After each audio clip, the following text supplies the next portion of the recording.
focus. Ideate, innovate, enable.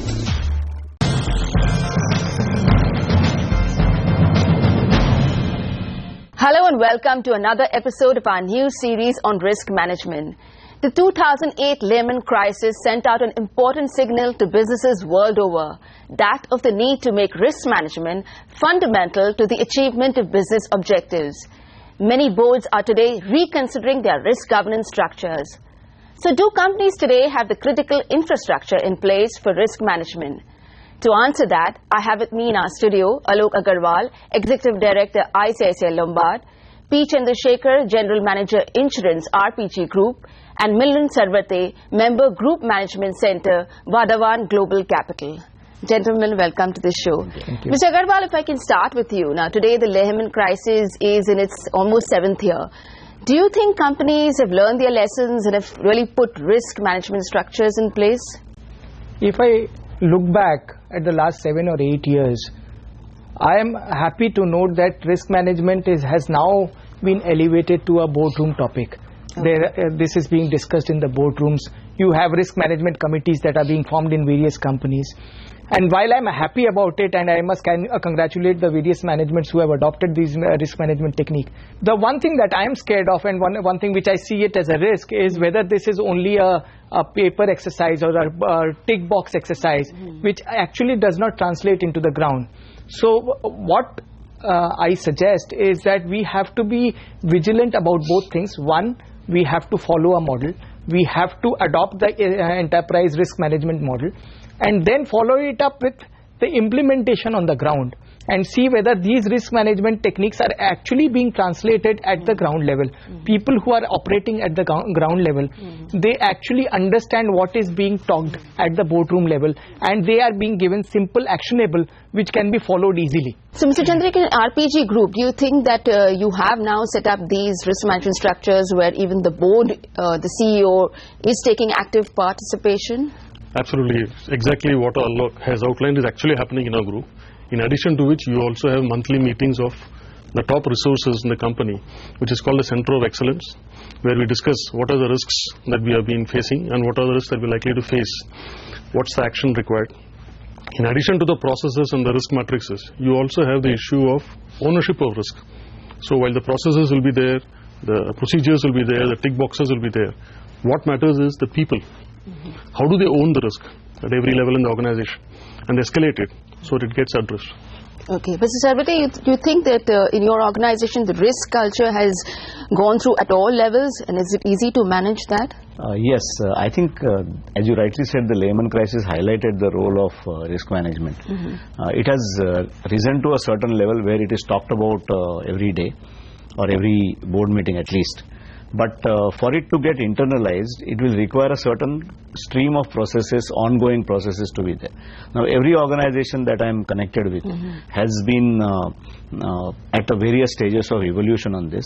I think the most important thing is how do we use automation to track risk, and how do you use automation to get risk reports from time to time, and then also complement it with a great deal of human intelligence. To my mind, risk management is getting more towards automation, and as Alok mentioned about tick box, but it has to be supported by a huge deal of human intelligence and a general level of alertness. Then only it will become a way of life. You know, in the Lehman crisis, a very important awakening was that, companies are concentrating on revenue generating operations, and they are not concentrating on the morals and ethics of business, or, working within the internal control systems.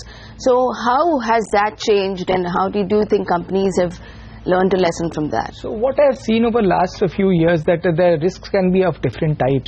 So one of the risks that insurance companies like us are regularly looking at are the operational risks and the physical risks on the ground. But one of the biggest thing that is affecting companies and can bring the business to a grinding halt is the reputational risk. And reputational risk can be affected by many things. One of the examples that I can quote is that there are cases when human action has led to a business stopping. For example, I know of a company in which it was undergoing a project development, and the promoter of the company slapped the worker who was doing the project development. and that incident led to a general strike by the project management company, and the project got delayed, and it had a tremendous ramification on the company which was executing the project. But what I want to highlight the point is that it is not enough to look only at a few parts of the risk which are apparently very evident, the operational and the physical part of the risk. It is also important that you should be very careful of the reputational risk, but these are becoming more and more important in the modern world. Yeah, so Mr. Sarvate, you've been associated with the FMCG sector, and when he talks about reputation risk, we saw a lot of examples, like you had the Cadbury, worms were found in the chocolates, and then you had also the Pepsis and the Coke where there were allegations that pesticides were there. And also because of social media, the risk takes a bigger magnitude. So how do you handle like that, and how do FMCG companies and other companies handle these kind of risk? I think the learnings from the various episodes which you described they lie in 3 R's. Along with the R of risk management or reputation, there are 3 R's that we have to be conscious of. The first one is reaching out.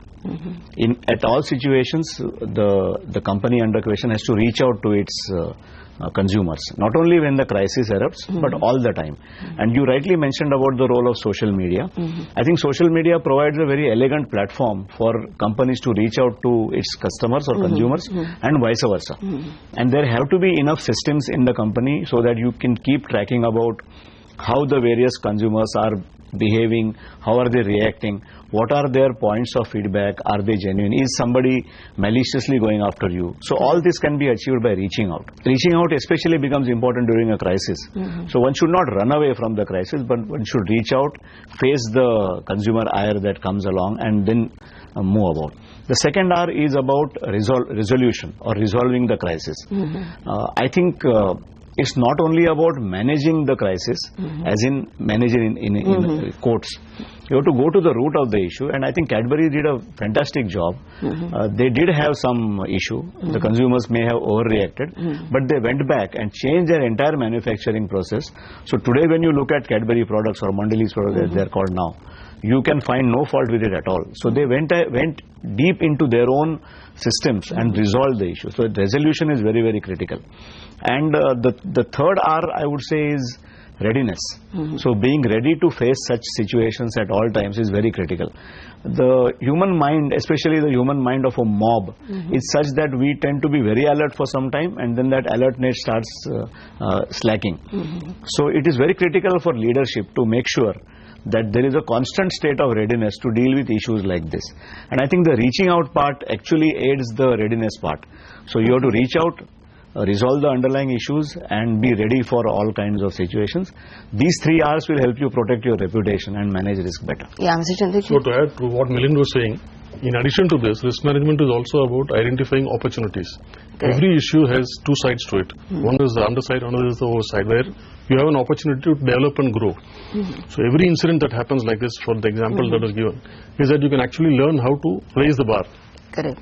Okay, for example, what we discussed just now, how you actually move your production process to such a stage where you do not have this kind of repetitive acts happening. Okay. Likewise, communicating to the consumer and to the market and to your own employees, saying that it is very important to understand that when there is an issue at hand, how to identify it, accept it, and build on it to go ahead. Mr. Agarwal, how do insurance companies play a role in risk mitigation for companies, and what is the kind of infrastructure that they propose to companies? Before answering your question, let me tell you that we have been in this business of insurance for last 13-14 years. Over these years, we have seen a lot of claims. For us, that is everyday incident, and most of the large claims, which are not act of God, they are because of human error, or because of some kind of lack of judgment which has been used. So to avoid these things, basically the first step that you have to do before insurance comes into play is to identify the risks.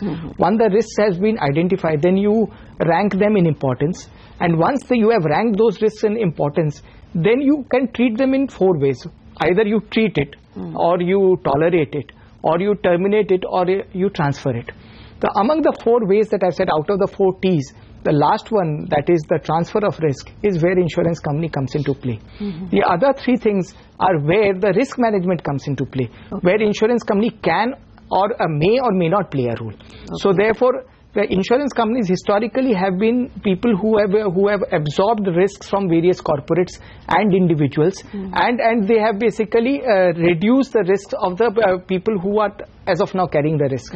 But now it has become important that you should know which risk you want to tolerate or treat it, and which risk you want to terminate it. So there is an old adage in management that what you can measure is what you can manage. So risk is also you need to measure, and then only the management of risk will come into play.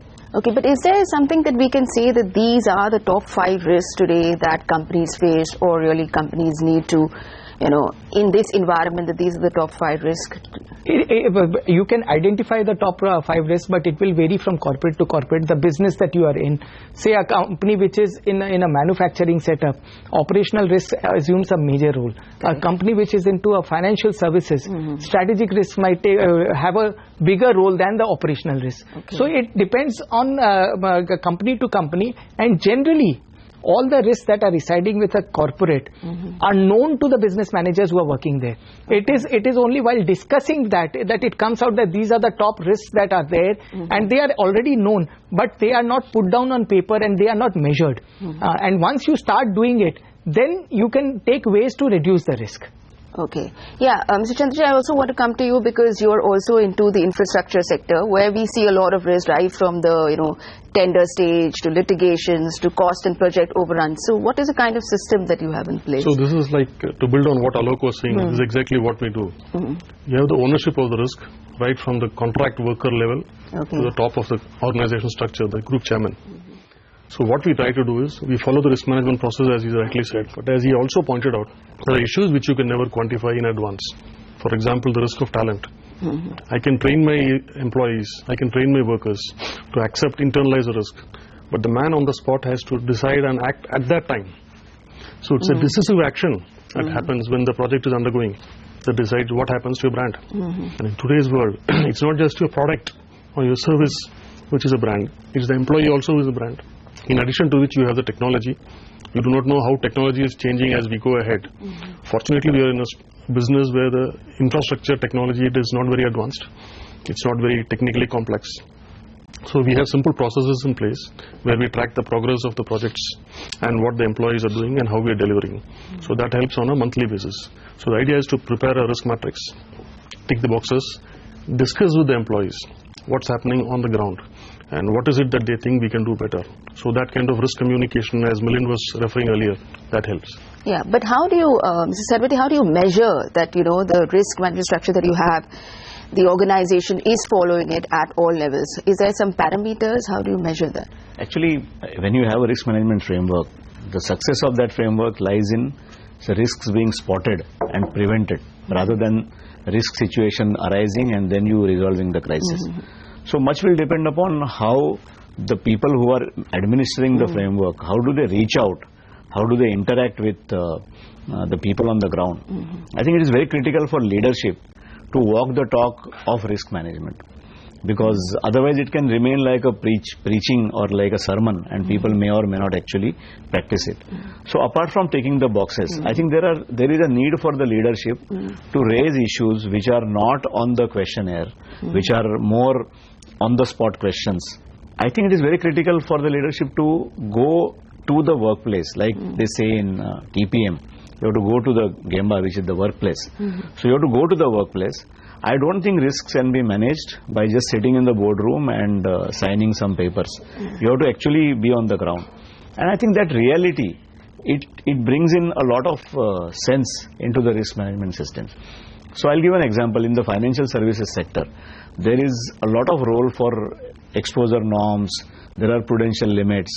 There are limits which the board tracks, the risk management committee tracks, or the asset liability committee tracks. All kinds of things are there. But much depends upon the numbers that are thrown out. You have to check them for reality. And I think good business leaders can sense if the numbers are continuously looking very rosy and bright. They have to ask as to why is it so. And that brings me to another important point, that in general, when it comes to tracking outliers, societies or companies or groups of people, they tend to over focus on the outliers on the negative side. So if someone has failed miserably or there has been something negative, you go deep into that and you find out. But you don't attach so much value to the outlier on the positive side. So if someone in some section in the company is doing stupendously well, you need to ask why is it so? Because risks of tomorrow, they can lie in today's success. As we have also seen in the political scenario in recent times, that today's success may actually be sowing the seeds for tomorrow's failure. So I think a reality check is very, very critical. Ticking boxes or filling questionnaires, signing and feeling good about it is not the end of it. Okay, yeah, Mr. Chandrasekhar, yeah, also, are we just doing it for the compliance reasons? Are we just ticking the boxes? See, compliance and ticking boxes is only the starting point. Every regulation talks only about creating an awareness. Ultimately, it's about having a risk culture. Where every one of us in the organization knows what is right, what is not right, and how to escalate it immediately when you sense that something may not be right. That's what actually helps. Okay. To supplement Mr. Chandrasekhar, one thing that he mentioned about people risk, we are seeing that this is increasingly becoming very important. People and training risks are more important than the other risks that we may formulate in the boardroom. So one example which I want to give is that we are dealing with one oil and gas company. Correct. And where we saw that the risk management practices on theory was very good. But ultimately a big claim arised out of a fact that the worker forgot to close a valve. And which is a very small thing, but it can lead to a very huge incident, and that can be because of the training issue. So what was ticked at the boardroom and maybe in the risk committee meetings, etc., that has not translated into the ground, and the training and the people risks have not been tackled. So the culture that Mr. Chandrasekhar is talking about is very important, that each and every person has to identify that risk is also my baby. It is not that it is one thing which has to be done at the top and I have nothing to do with it. He may not understand the word risk, but he has to be translated into simple actionable, and that actionable he has to do it regularly and continuously. Now the environment is changing because of technology, everything, the environment is changing so fast, and the way people work is also changing, and also then we have the cyber security, other risks. How are we managing all that? What is the kind of systems that it's simply a question of, as Alok was saying, it's a question of developing the process, finding out what is being done, what is to be done, and what can be done. Okay. And as I said some time back, the regulation is the starting point. It's not the end point. It's to create an awareness. On that you build, depending on the uniqueness or the USPs of your business. What is it that can hit you? What is it that can make you go wrong? I would add two things since you spoke of cyber security. I think a lot of good work is happening in that space, but finally we have to remember that this world is all about human beings, and machines may be great, but they are run by human beings, and you have to keep that factor in mind. So to use a crude word, we have to constantly idiot-proof our systems, because somebody doing some small idiotic stuff can lead to a lot of problems. The other thing I would say is that there is a great benefit of simulating a crisis or simulating a cyber attack, because we tend to feel that we have taken all the necessary steps, but we may have still left some loopholes. In one of my earlier roles, when the company simulated a situation, we realized that we were actually a sitting duck for an IT attack. It's another matter that nothing had actually happened. And there are simple things like people being admitted into offices. Nobody knows how many people are floating around. It's not enough for the security guard to ask questions. It's also very critical for employees of that place. If they see a stranger, do they go and find out who that stranger is? So all these, if you simulate an attack, then you can make out. I think the organization's strength has to be continuously tested. Okay. What are the three things that an organization should keep in mind while formulating their structures? Okay. Basically, you need to look at the talent that you have, the technologies that you're looking at, and the corporate governance, which provides a starting point for the risk management structure. Okay, Mr. Gawar. So I would say that be aware of what the risks are within your environment, measure those risks, and ultimately build a culture that everybody is taking necessary steps to bring down the risk. You would like to end, Mr. Sarvati? There are many things that we spoke about, but finally I feel it is for the leadership to inspire the organization towards risk management. I think business is all about assuming risk and getting a return which is commensurate with the risk and little more than that. we all keep talking about risk-adjusted return. So risk is an integral part of business. You can never escape risk. In fact, not taking any risk is itself a risk. So we have to face the risk, and as Alok was mentioning some time ago, embrace the risk. You have to go forward. But I feel there are, other than the eye of inspiration, there are many other eyes which are relevant. One of them is interacting. I think leadership has to keep interacting. You cannot sit in an ivory tower. There is also the aspect of insurance which he spoke about, and insurance is now available for a lot of risks. We need to get that. We have to institutionalize the entire risk management framework. And lastly, I would say innovation also plays a role in risk management. There are, I think, from the simplest of solutions, from the simplest of people, you can probably get the best of solutions. Many times it makes sense to just attack the issue of risk management very, very proactively. And I think if we manage risk, we get our return and we run a good business. That should be our motto. Well, it's important to really formulate a good risk in management structure in all the companies. So thank you, Mr. Agrawal. Thank you, Mr. Chandrasekhar. Thank you, Mr. Sarvati, for that.